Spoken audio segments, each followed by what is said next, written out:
गुणवंत विद्यार्थ्यांचा सत्कार तसेच पत्रकार परिषद। बाळापूर तालुका काँग्रेस कमिटीच्या वतीने इयत्ता 10वी व इयत्ता 12वी मधील गुणवंत विद्यार्थ्यांचा सत्काराचा कार्यक्रमाचे शनिवार दिनांक 15 जून 2024 रोजी सकाळी 11 वाजता शेळद ग्रामपंचायत सभागृह अकोला नाका बाळापूर येथे श्री प्रकाश लक्ष्मणराव तायडे, सचिव महाराष्ट्र प्रदेश काँग्रेस कमिटी तथा माजी सदस्य राज्य शिक्षण मंडळ पुणे यांच्या शुभ हस्ते आयोजन करण्यात आलेले आहे। तसेच दुपारी 2 वाजता बाळापूर शहरासह तालुक्यातील समस्त पत्रकार बांधवांची पत्रकार परिषद सुद्धा आयोजित करण्यात आलेली आहे।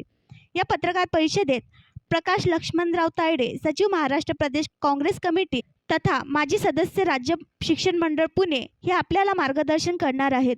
तरी बाळापूर शहरासह तालुक्यातील समस्त print media, TV channel, electronic media, YouTube channel व वेगवेगळ्या पोर्टलच्या पत्रकारांनी शेळद ग्रामपंचायत सभागृह अकोला नाका बाळापूर येथे दुपारी 2 वाजता उपस्थित राहावे अशी विनंती आयोजकांच्या वतीने करण्यात आलेली आहे। आणखी नवीन व्हिडिओ पाहण्यासाठी आमच्या देशमुख एक्सप्रेस न्यूज चॅनलला सबस्क्राईब करा, लाईक करा आणि शेअर करा।